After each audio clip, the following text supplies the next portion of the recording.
Welcome to this Oracle presentation. My name is Ivan de Wilde and I am part of the Oracle Utilities team. Today I'm going to brief you a little more about the technical integration between Network Management System and Oracle Field Service via the Oracle Integration Cloud software. This presentation will be at a high level to provide a behind-the-scenes understanding. Network Management System is also referred as NMS, Oracle Field Service as OFS, and Oracle Integration Cloud as OIC. Oracle Field Service Cloud, or OFSC, has been rebranded as OFS because cloud is a de facto preferred platform for all Oracle applications. The current version used in the demos are all at level 21C. Please refer to the Oracle documentation pages under the Network Management System Integration to Oracle Field Service section. Before we start, here's a word from our legal department, as with all Oracle provided software.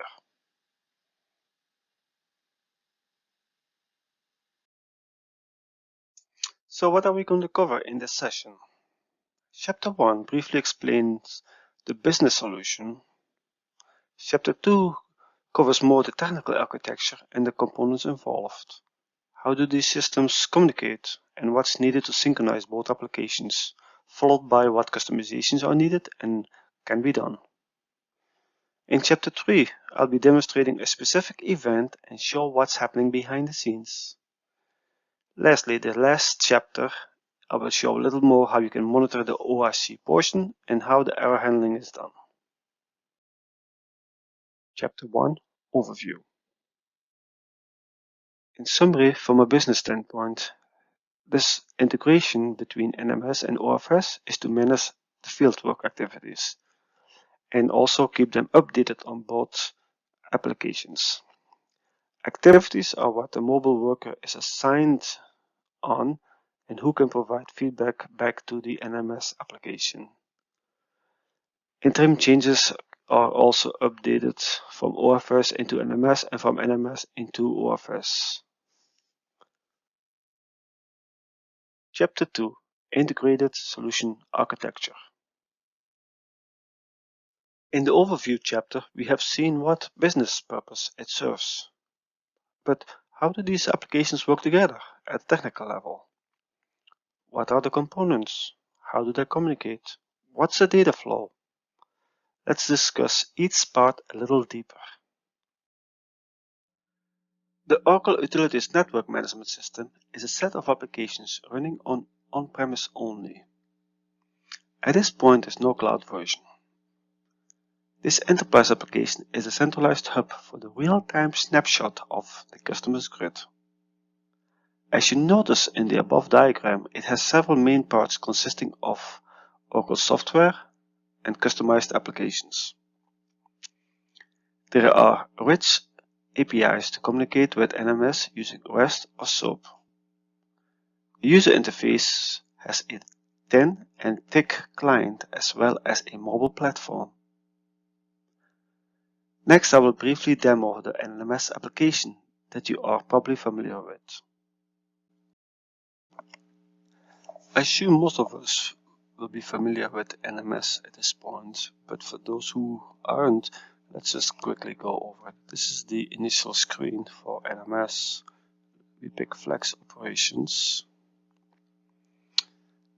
using the user ID that we were assigned, password. It will be validated. We log in, then we will get what we can subscribe to and see all the events for that zone. This is the front, the top ends. This is a thin client application.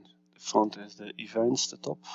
On the bottom we have the crews, so all the crews that we currently have in our NMS application.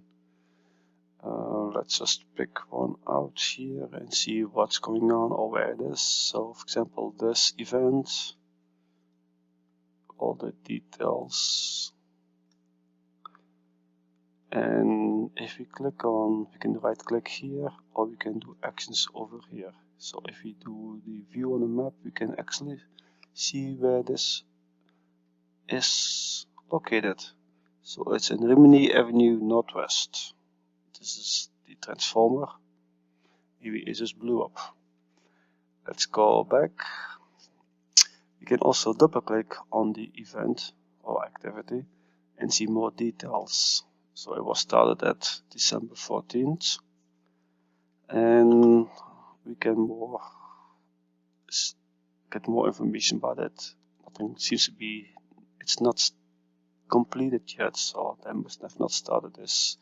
Let's see here, it was created, it was sent, and then NMS user 4 was assigned. So this is a crew, and it was received by OFS. We will see in a later demo how we can find it back. So the crews are on the bottom here. So NMS user 4 was assigned to it because it was 1004, but looks like they will be pretty busy. They have quite a few events they have to work on. Currently they are off shift, but the events have been dispatched. So this is probably as much as we can show for now until we go to the next step. Oracle Field Service, or OFS, is a cloud-based application for managing crews. The application has a rich user interface and can be integrated with multiple applications. For now, we've only focused on NMS. OFS has two main connectivity points: an adapter based for inbound and outbound, and a REST API for inbound only. The OFS adapter provides service agents with access to the information they need to be successful in the field, connects field agents with on-premise teams, and reduces the time to correct issues by getting the right person to the right place at the right time. The Oracle Field Service Adapter supports bidirectional data transfers. So field service orders are sent, which is outbound, and progress updates are received, which are inbound. The adapter provides extra benefits. It acts as a single management interface for Oracle Field Service. It integrates OFS with other applications. It allows customized operations to meet the unique requirements of your organization. It provides tools for error reporting and review. It provides a standard adapter lifecycle, control runtime environment, and monitoring capabilities. It also supports artifact regeneration. For example, when you have a new custom property added in the OFS, it can be viewed in a mapper for an existing integration by just regenerating the mapper or the artifact. There's also the Oracle REST APIs to view and manage data stored in OFS, not only for events but also for the metadata used for the OFS application.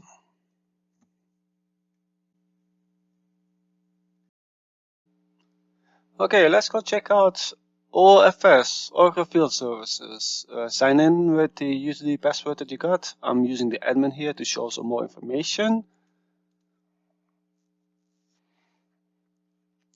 It comes in as your home spot, but you can modify that. If you click on the hamburger menu, you can see all different information you can find to manage the dispatch console, the dashboard, all the resources, Coda, routing. So these are all presets, and you can modify them for your application. In the configuration is for the settings, the fields, the calendars, or who's working at the moment. And let me see, let's go back. Let's go find NMS user 4 because that was the crew that was assigned that event that we saw in NMS. So these are assigned, but they have not started working in it. So if we look at the details, let's see if it's the same thing. In the map, let's Let's go closer. Yes, this is the Rimini Avenue, Northwest, so this is the transformer that had issues with. Let's go back. And for example, let me log out with this one and go to NMS user 4, for example.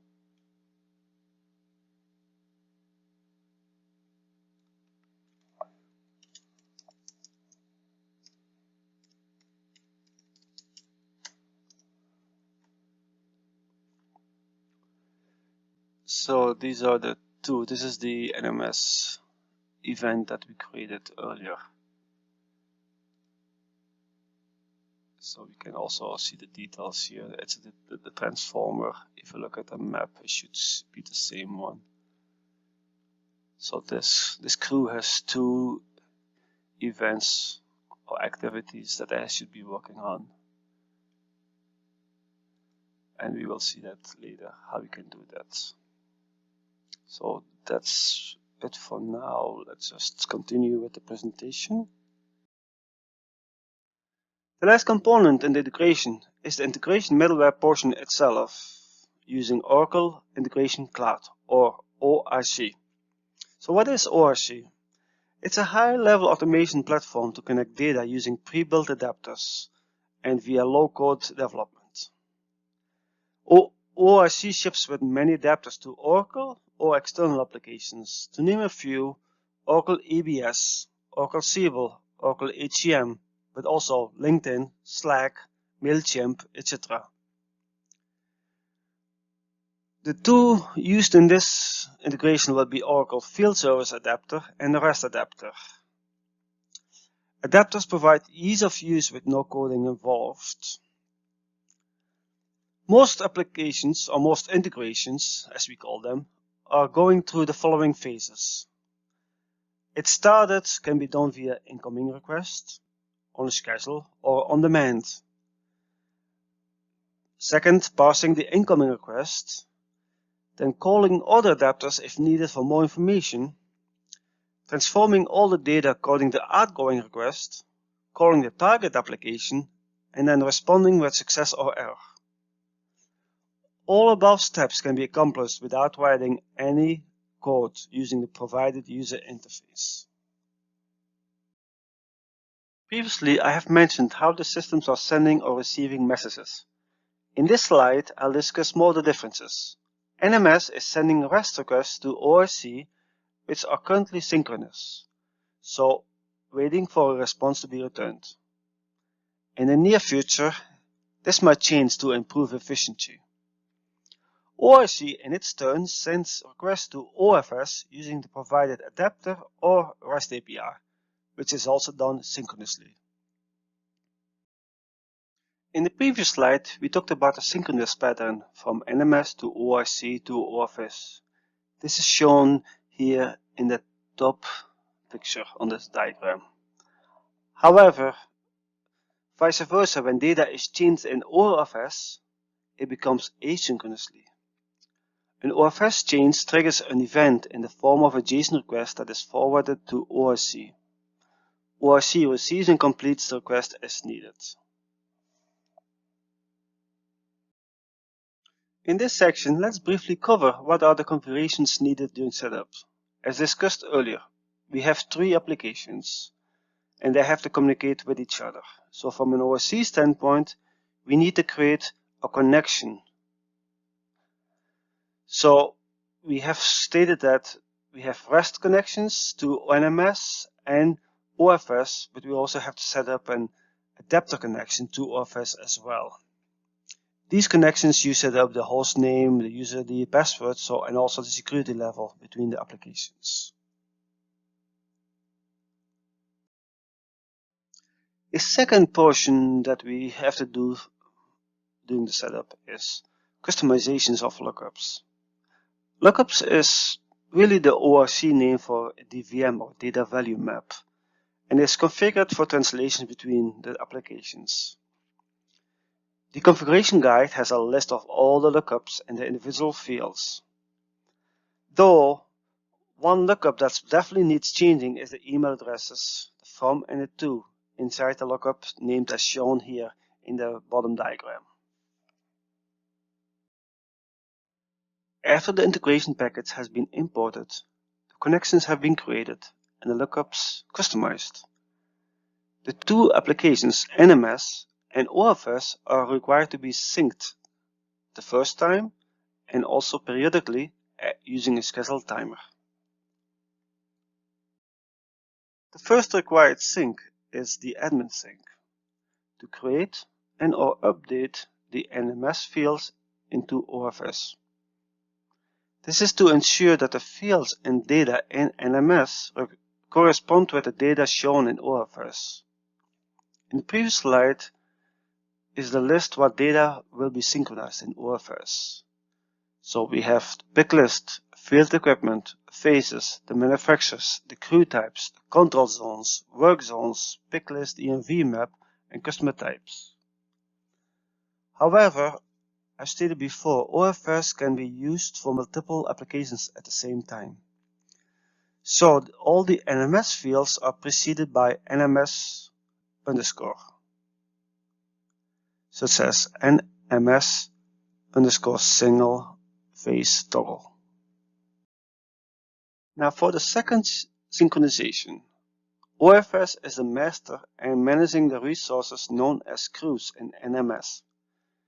So this data needs to be initially synced into NMS and should be done periodically using a scheduled timer.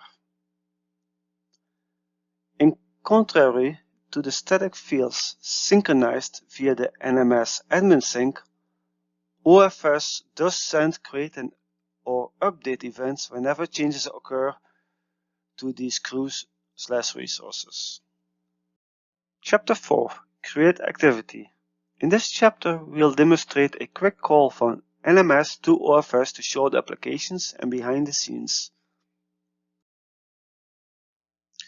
Previously, I've shown briefly the NMS and the OFS screens. For now, I'm going to create an event in NMS using the map, assign a crew to it, and then I'm going to open OFS to show where it came. Okay, let's create an event in NMS and show how it comes into OFS. In NMS, let's go to the map and find a transformer that blew up. This one next to Yogi Bear. Let's create an event. They called in. We have non-outage. It's still working, but it's sparking a little bit, so let's just figure it out. So now we have this non-outage is created. Let's go check on our, it should have come on as a new outage.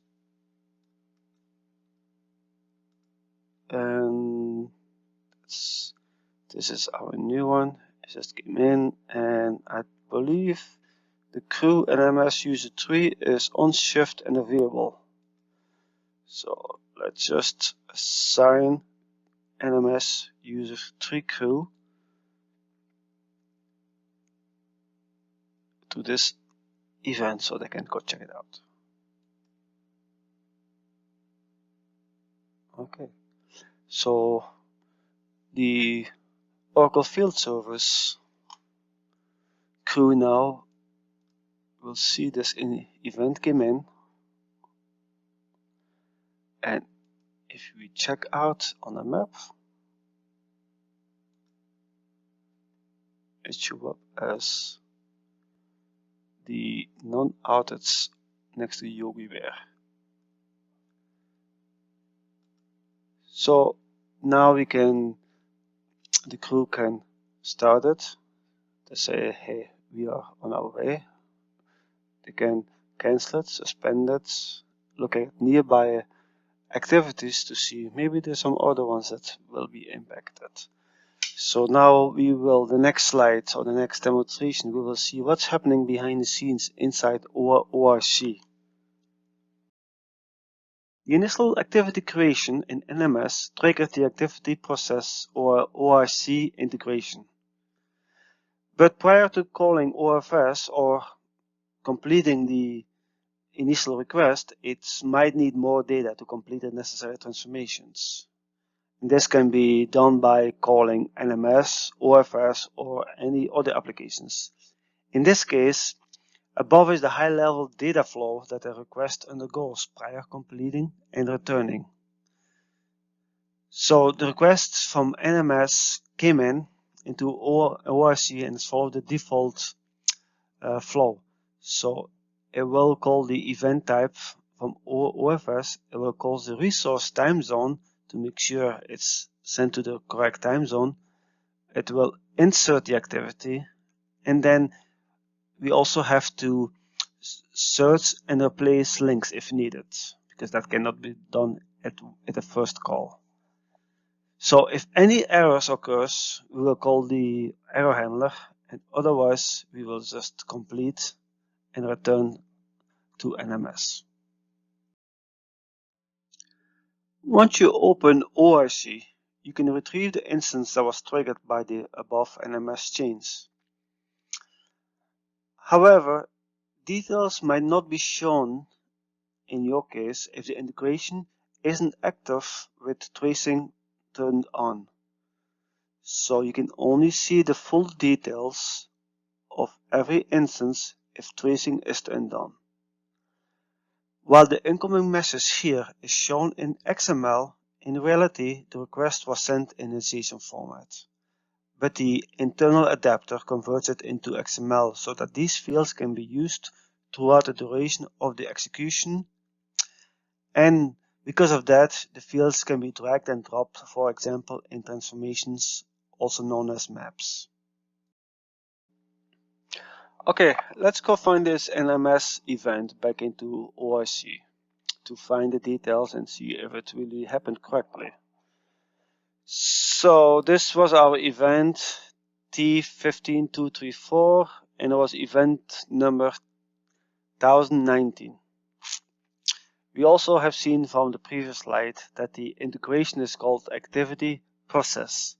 So within ORC, let's go to ORC. This is the home screen. There are a couple different ways you can go find it back. One way is go to via the hamburger menu, via the integrations. We know it is NMS, so let's go find NMS. Activity process. Click on the start and then track instances. So 1019, this is 1019, so and this is the activity process. So we can look at the data. Data that came in, as I said before, it shows as XML, but in reality it came in as JSON, but the adapters, the built-in adapters from ORC tries everything to handle as XML, or shown everything as XML, and it will automatically translate between formats if needed. So this is where's my transformer, T15234 overhead transformer, and it was non-outage. So this is the one. So then you can also follow the whole flow, how it went through the system and how it ended. Another way of finding back would be via the, let's go back, via the monitoring tab, integrations, and these are all the NMS, or let me go find, make sure we do NMS filtering because we have all the applications running here in this system. So we can see activity process and the last received.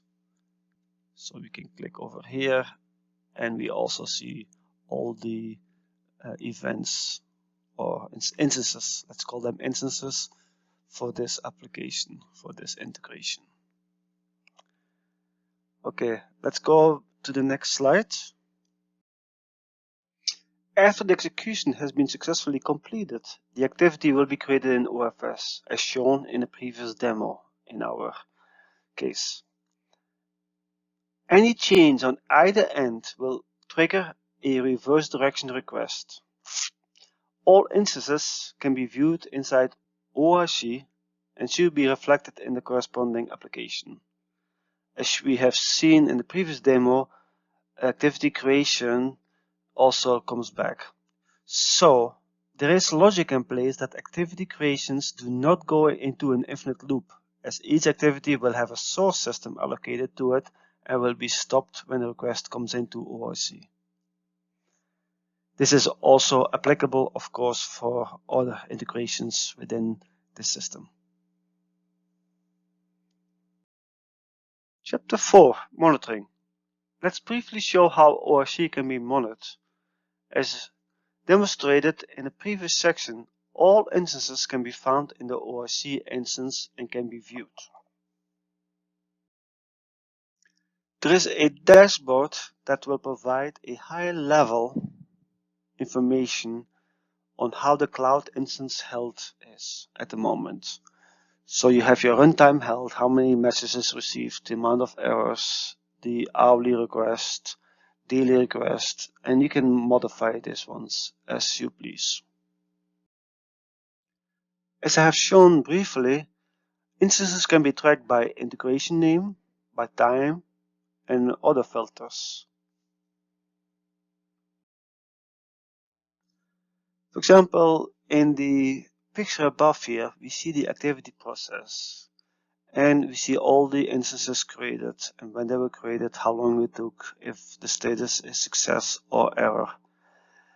However, I have said before, instance data can only be shown if tracing has been turned on during activation.